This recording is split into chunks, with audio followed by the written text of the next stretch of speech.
Hello students, happy morning. Class 12 Physics, Unit 9, Atomic and Nuclear Physics continuation video. In our previous class, we discussed the two important concepts. One is mass effect, then another one is binding energy. We know mass effect, that is nothing but the disappearance of mass when the nucleons are combined to form a nucleus. The nucleus form ஆகிறதுக்கு nucleons எல்லாம் combine ஆகும்போது ஒரு particular mass dissipate ஆகுது.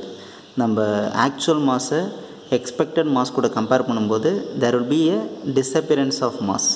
அந்த mass தான் என்னென்னு நம்ம பார்த்தோம், மாஸ் டிஃபெக்ட்னு பார்த்தோம். அந்த மாஸ் டிஃபெக்ட் தான் எதுக்கு ரெஸ்பான்சிபிள்னு பார்த்தீங்கன்னா பைண்டிங் எனர்ஜிக்கு. We know binding energy is a energy needed to hold the nucleus together or separate the nucleons from the nucleus. Okay, ரெண்டு விதமாக பார்த்தோம். இப்போ நம்ம என்ன டாபிக் பார்க்க போகிறோம்னு பார்த்தீங்கன்னா binding energy per nucleon. Binding energy per nucleon. Okay, this is simply represent as B.E bar. இப்போ பைண்டிங் எனர்ஜி பர் நியூக்ளியான் அப்படின்னா என்னென்னு பார்க்க போகிறோம். First of all binding energy per நியூக்ளியான்னா என்னென்னா, that is binding energy per nucleon. Okay, நமக்கு தெரியும் binding எனர்ஜினா ஒரு நியூக்ளியஸை உடைச்சி அதில் இருக்க நியூக்ளியான்ஸ் எல்லாம் செப்பரேட் பண்ணுறது தேவைப்படுற energy binding energy. Binding energy per நியூக்ளியானா ஒரு நியூக்ளியஸில் இருக்க ஒரே ஒரு நியூக்ளியானை பிரித்து எடுக்கிறதுக்கு தேவைப்படுற energy binding energy per nucleon. Okay, we know the formula for binding energy of an atom, that is Z mH plus n mn minus ma, that is a mass of the atom. Okay, ma divided by a here into c square. Binding energy per nucleon என்ன உங்களுக்கு தெரியும், that is a average energy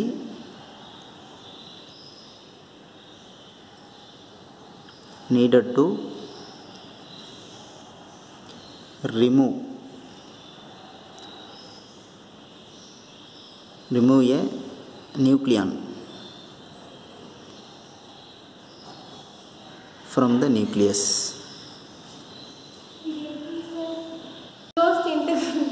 Next என்ன பார்க்க போகிறோன்னா binding energy per nucleon versus mass number. Okay, mass நம்பரை பொறுத்து binding energy per nucleon ஒரு நியூக்ளியைக்கும் எப்படி வேரி ஆகுதுன்னு சொல்லி பார்க்க போகிறோம். Okay, binding energy curve.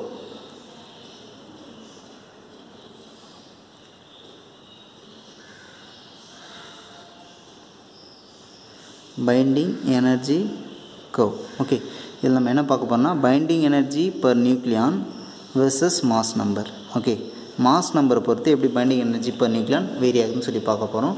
அப்போ நம்ம என்ன பண்ண போகிறோம், ஒரு கிராஃப் கன்ஸ்ட்ரக்ட் பண்ணுறேன். இந்த கிராஃபில் எக்ஸ் ஆக்சிஸில் மாஸ் நம்பர், தென் ஒய் ஆக்சிஸில் பைண்டிங் எனர்ஜி பர் நியூக்ளியான் இருக்குது.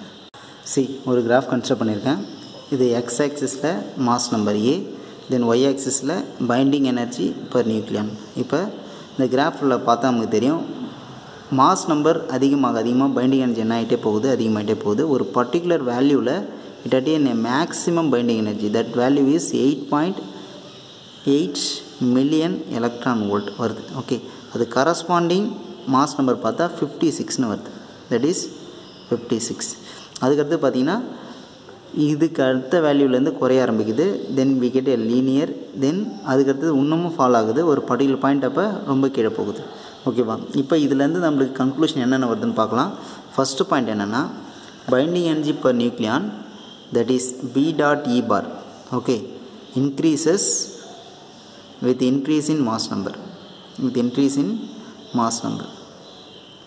Mass number அதிகமாக பைண்டிங் எனர்ஜி என்ன ஆகுது, அதிகமாகுது. பைண்டிங் எனர்ஜி பர் நியூக்ளியான் என்ன ஆகுது, அதிகமாகுது. இது 8.8 மில்லியன் எலக்ட்ரான் வோல்ட்டு. இந்த பைண்டிங் எனர்ஜிக்கு எவ்வளோ மேக்ஸிமம் வேல்யூவாக இருக்குது. அந்த வேல்யூ இருக்கிற நியூக்ளியஸ் என்னென்னு பார்த்தோன்னா iron nucleus. Okay, binding energy per nucleon is 8.8 million electron volt.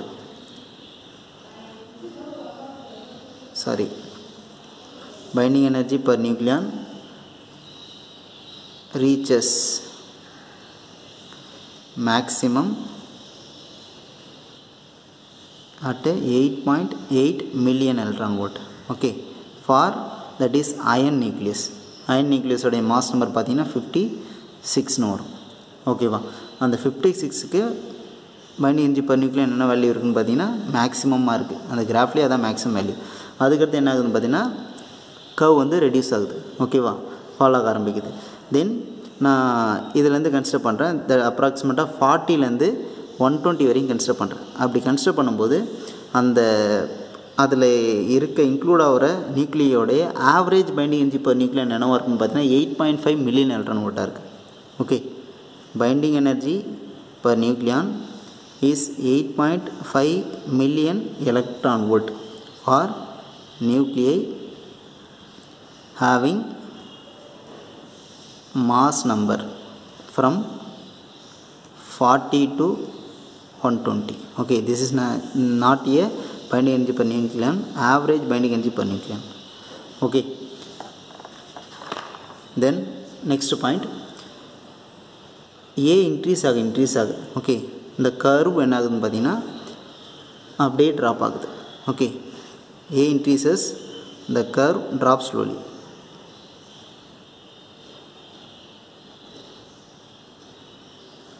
Okay, then இன்னொரு டேட்டா கிடைக்குது. ஒரு பர்டிகுலர் பாயிண்டில் நான் கன்சிடர் பண்ணுறேன். தட் இஸ் ஒரு மாஸ் நம்பர் 238 வரும்போது என்ன பண்ணுறேன், கன்சிடர் பண்ணுறேன். அந்த பாயிண்டில் என்ன எலமெண்ட் இருக்குதுன்னு பார்த்தீங்கன்னா யுரேனியம் 238 இருக்குது. ஓகே, இந்த uranium 238 binding energy per nucleon என்ன வருதுன்னு பார்த்தீங்கன்னா that is 7.6 million electron volt வருது. ஓகே, இப்போ இந்த ரேஞ்சில் இருக்கிறது எல்லாமே நான் radio activity material, because they R A stable one. நான் ரேடியோ ஆக்டிவ் மெட்டீரியல். தென் இப்போ யுரேனியம் 238க்கு ஓகே செக் பண்ணும்போது பைண்டிங் எனர்ஜி பர் நியூக்ளியன் என்ன இருக்குதுன்னு பார்த்தீங்கன்னா 7.6 மில்லியன் எலக்ட்ரான் வோல்ட் இருக்குது. ஓகேவா, தென் இந்த மெட்டீரியல் என்னவாக இருக்குதுன்னு பார்த்தீங்கன்னா that is a radio active unstable material.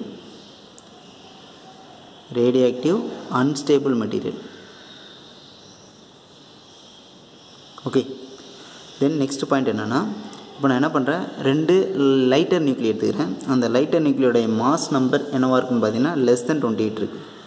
அந்த 2 நியூக்ளியை என்ன பண்ணுறேன், மெர்ஜ் பண்ணுறேன். ஓகே, ரிசல்டண்ட்டாக ஒரு நியூக்ளியை கிடைக்குது, அதை நான் 3 கன்சிடர் பண்ணுறேன். அதனுடைய மாஸ் நம்பர் எப்படி இருக்குன்னு பார்த்தீங்கன்னா that is less than 56. Okay, இப்போ இந்த ரிசல்டன் நியூக்ளியஸோடைய binding energy per nucleon maximum இருக்குது. எது கூட கம்பேர் பண்ணும்போது, இந்த லைட்டர் நியூக்ளியை கூட கம்பேர் பண்ணும்போது. ஓகே, இந்த பிரின்சிபலை தான் எதில் யூஸ் பண்ணுறாங்க பார்த்தீங்கன்னா ஹைட்ரஜன் பாம்பில் யூஸ் பண்ணுறாங்க. That is nothing but the nuclear fusion. Okay, next என்ன பண்ணுறேன், ஒரு ஹெவி எலமெண்ட் எடுத்து அந்த ஹெவி எலமெண்ட்டை பிரேக் பண்ணதுக்கப்புறம் லைட்டர் எலமெண்ட்ஸ் கிடைக்குது. ஓகே, அப்படி பிரேக் பண்ணும்போது ஒரு எனர்ஜி டிசிபேட் ஆகுது. அந்த எனர்ஜி எதை விட அதிகமாக இருக்குதுன்னு பார்த்தீங்கன்னா அந்த இனிஷியல் நியூக்ளியை விட அதிகமாக இருக்குது. ஓகேவா, அந்த பிரின்சிபல் எதுக்கு யூஸ் பண்ணுறாங்கன்னு பார்த்தீங்கன்னா நியூக்ளியர் ஃபிஷன் ரியாக்ஷனில் யூஸ் பண்ணுறாங்க. அந்த பிரின்சிபல் யூஸ் பண்ணி தான் ஆட்டம் பாம் ரெடி பண்ணுறாங்க. ஓகே, ஆட்டம் பாம் உங்களுக்கு தெரியும், that is work on the principle of nuclear fission reaction. It produce a uncontrollable chain reaction. ஓகேவா, இப்போ இந்த பைண்டிங் எனர்ஜி கர்வ்லேருந்து தட் மீன்ஸ் கிராஃப்லேருந்து நம்மளுக்கு என்னென்ன ரிசல்ட் கிடச்சிருக்குன்னு பார்த்தீங்கன்னா பைண்டிங் எனர்ஜி பர் நியூக்ளியான் எதுக்கு மேக்ஸிமம் பார்த்தீங்கன்னா அயனுக்கு. So iron is a most stable nucleus ever. Okay, இப்போ அயனில் இவ்வளோ எனர்ஜி கொடுத்தா தான் அதனுடைய நியூக்ளியஸ்லேருந்து ஒரே ஒரு ப்ரோட்டான் இல்லை ஒரே ஒரு நியூட்ரானை எமிட் பண்ண வைக்க முடியும். Then average binding energy per nucleon for the mass number 40 to 120 வந்து என்னவாக இருக்கும் பார்த்தீங்கன்னா 8.5 மில்லியன் எலக்ட்ரான் வோல்ட்டாக இருக்குது. அதுக்கடுத்தது பார்த்திங்கன்னா யுரேனியத்துக்கு binding energy per nucleon 7.6 million electron volt கிடைக்குது. So uranium is a unstable radioactive nuclei. ஒரு 2 லைட்டர் நியூக்ளியை கம்பைன் பண்ணால் ஒரு ஹெவி நியூக்ளியை கிடைக்குது.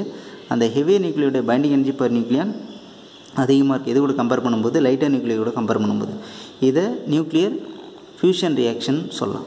இந்த பிரின்சிப்பிளில் தான் ஹைட்ரஜன் பாம் ஒர்க் ஆகுது. ஓகேவா, தென் அதேமாதிரி ஒரு ஹெவி எலமெண்ட்டை 2 லைட்டர் ஃப்ராக்மெண்ட்டாக என்ன பண்ணுறோம், உடைக்கிறேன். That is known as nuclear fission reaction. அங்கேயும் ப்ரொடியூஸ் ஆகிற எனர்ஜி மேக்ஸிமமாக இருக்குது. ஓகேவா, தென் நம்மளுடைய நெக்ஸ்ட் டாபிக் என்னென்னா nuclear force.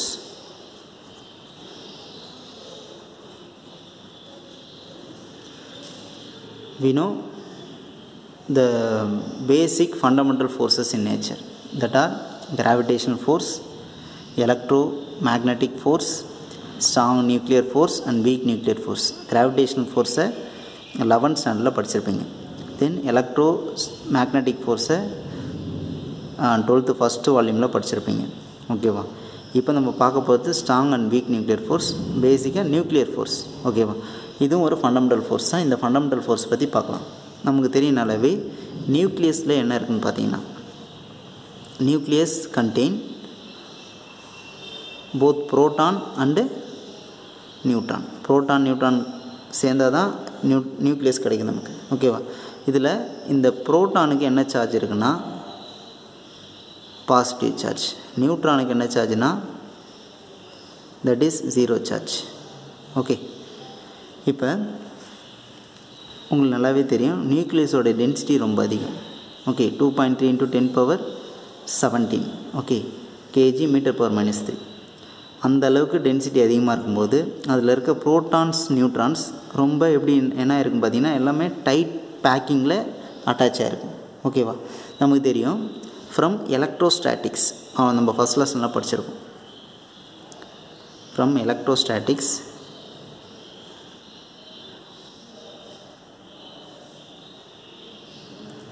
Like charges ripple. Positive என்ன ஆகுன்னு பார்த்தீங்கன்னா ரிப்பல் பண்ணும். Okay, ripple each other and negative also ripple each other.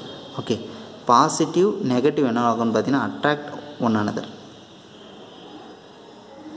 இங்கே நியூக்ளியஸ்குள்ளே என்ன இருக்குது, பாசிட்டிவ்லி சார்ஜ்டு புரோட்டான் இருக்குது, நியூட்ரல் சார்ஜ்டு நியூட்ரான் இருக்குது. ஓகேவா?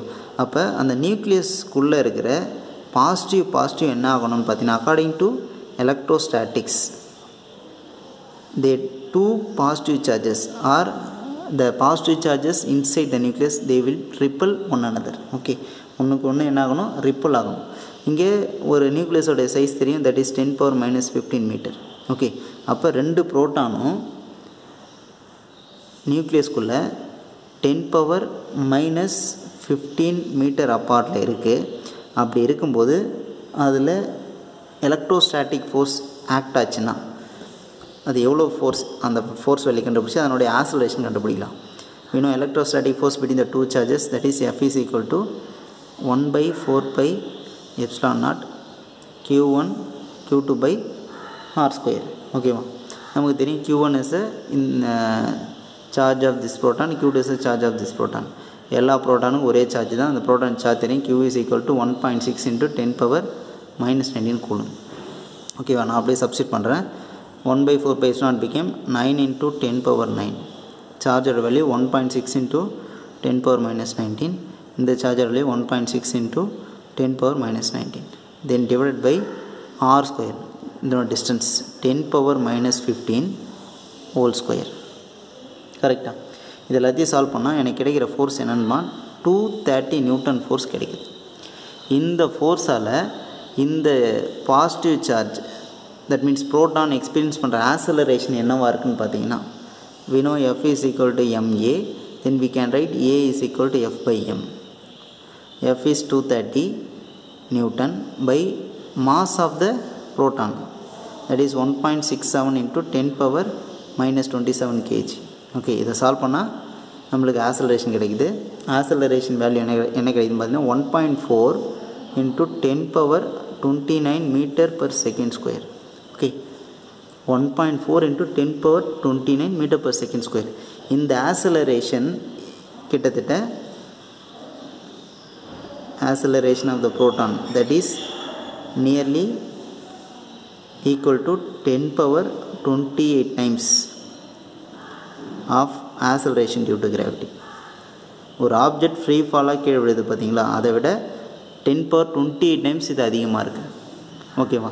இப்போ இவ்வளோ ஆக்ஸலரேஷன் இருந்தால் அந்த ப்ரோட்டான், ரெண்டு ப்ரோட்டான் என்ன ஆகணும், ஒரு கூலும் ஃபோர்ஸ் எக்ஸர்ட் ஆகி கண்டிப்பாக அது என்ன ஆகணும், அந்த நியூக்ளியஸ் வந்து வெளியே போயிடணும். ஓகே, ஆட்டம் வந்து ஸ்டேபிளாக இருக்காது. பட் இங்கே நேச்சர் என்னென்னா எல்லா ஆட்டமும் ஸ்டேபிளாக இருக்குது. தட் மீன்ஸ் இந்த கூலும் ஃபோர்ஸை விட ஒரு எக்ஸ்ட்ராடனரி ஃபோர்ஸ் அந்த பாசிட்டிவ் சார்ஜ் நடுவில் ஆக்ட் ஆகுது. அந்த ஃபோர்ஸ் தான் வந்து என்னென்னு பார்த்தீங்கன்னா that is a nuclear force. Okay, the force that hold the proton inside the nucleus and overcome the repulsive Coulomb force and also it overcome the attractive gravitational force. We know எந்த mass எதுக்கெல்லாம் mass இருக்கோ அதுக்கெல்லாம் கண்டிப்பாக என்ன இருக்கும், attractive gravitational force இருக்கும். அப்போ இந்த நியூக்ளியர் ஃபோர்ஸ் எதை ஓவர் கம் பண்ணுதுன்னு பார்த்தீங்கன்னா எலக்ட்ரோஸ்டாட்டிக் ரிப்பல்சிவ் ஃபோர்ஸையும் தென் அட்ராக்டிவ் ஃபோர்ஸான தட் மீன்ஸ் கிராவிடேஷன் அட்ராக்டிவ் ஃபோர்ஸையும் ஓவர் கம் பண்ணுது. அதை விட இந்த ஃபோர்ஸ் எப்படி இருக்குது, கிரேட்டராக இருக்குது at the range of 10⁻⁻15 metre. Okay, see the force that overcome the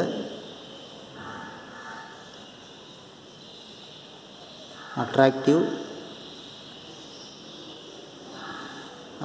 gravitational force and repulsive Coulomb force between two protons inside the nucleus called nuclear force. Okay, nucleus குள்ள இந்த கூலும் ரிப்பல்சிவ் ஃபோர்ஸையும் gravitation ஃபோர்ஸையும் overcome பண்ணி ஒரு force இருக்குது. அந்த ஃபோர்ஸால் தான் nucleus எப்படி இருக்குது, that will be a stable one. Okay, that force is known as nuclear force. Okay, இந்த நியூக்ளியர் ஃபோர்ஸ் எப்படி இருக்குன்னு பார்த்தா it is a purely attractive force. Nuclear force is an attractive force.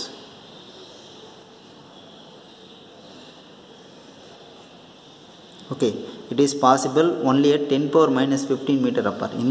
இந்த டிஸ்டன்ஸில் மட்டும் தான் இந்த force possible.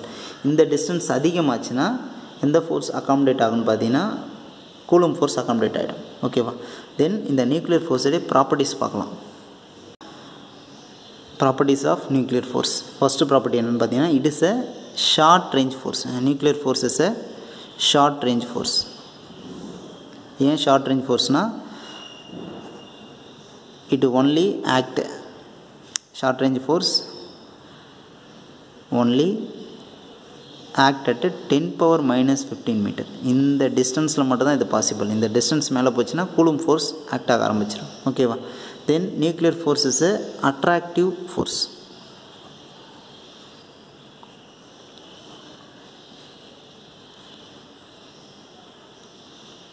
attractive force. Okay, then இதெல்லாமே எங்கே பாசிபிள், நியூக்ளியஸ்குள்ளே மட்டும்தான் possible. So inside the nucleus நமக்கு தெரியும் புரோட்டான் இல்லை நியூட்ரான். இப்போ நான் புரோட்டான் கன்சிடர் பண்ணுறேன். 2 புரோட்டான் நடுவில் ரிப்பல்சிவ் கூலும் ஃபோர்ஸ் இருக்கும் as well as gravitational force இருக்கும்.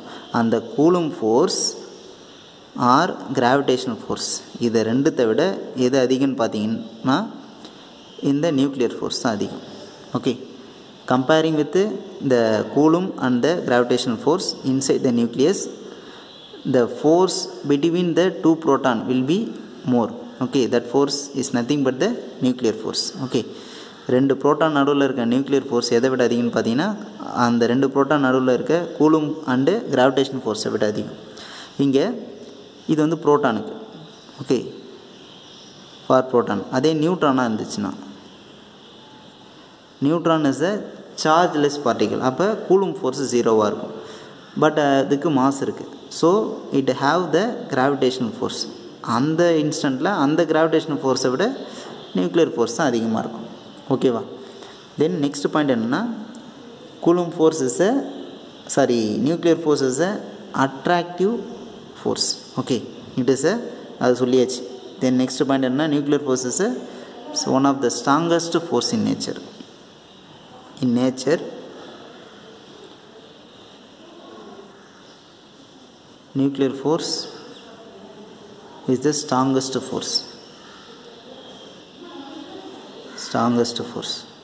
only inside the nucleus, okay, only at the distance of 10 power minus 15 meter apart, okay.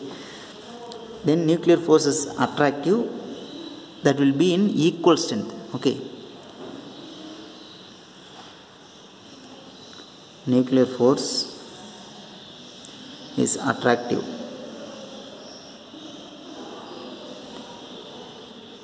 act in equal strength, okay, between proton நடுவுலையும் ஒரே force தான் இருக்கும், proton neutron நடுவுலையும் ஒரே force தான் இருக்கும், neutron நடுவுலையும் ஒரே force தான் இருக்கும், ஓகேவா. இந்த ஃபோர்ஸோடைய மேக்னிட்யூட் என்ன ஆகாது, சேஞ்ச் ஆகாது. தென் லாஸ்ட் பாயிண்ட் என்ன பார்த்தீங்கன்னா, இந்த நியூக்ளியர் ஃபோர்ஸ் எலக்ட்ரான் மேலே ஆக்ட் ஆகாது, okay. Nuclear force does not act on electron.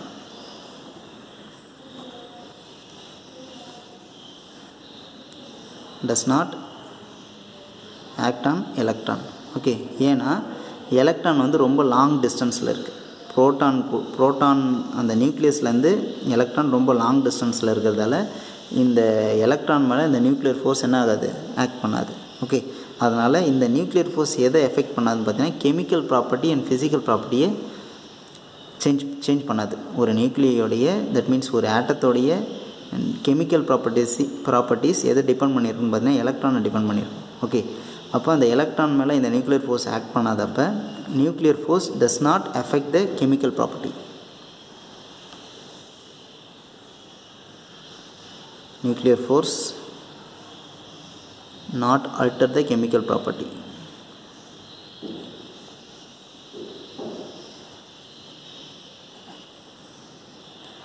Okay, இதனுடைய ப்ராப்பர்ட்டிஸ் பார்த்தோம். நியூக்ளியர் ஃபோர்ஸ்ன்றது என்னன்னு பார்த்தோம். It is a purely attractive force that overcome the Coulomb and gravitational force, okay. Here it is possible only at the distance of 10 power minus 15 meter apart. That distance is only possible inside the nucleus, okay. And the nuclear force is a attractive force and it is the strongest force in nature. Natureல இருக்க one of the strongest force எதுன்னு கேட்டால் nuclear ஃபோர்ஸ்னு சொல்லலாம், ஓகேவா. அந்த nuclear force proton நடுவுலையும் neutron நடுவுலையும் எப்படி இருக்கும், same ஸ்ட்ரென்த்தில் தான் இருக்கும். Nuclear force does not affect the chemical property. That means the nuclear force electron மேலே எந்த தாக்கமும் இருக்காது, ஓகேவா.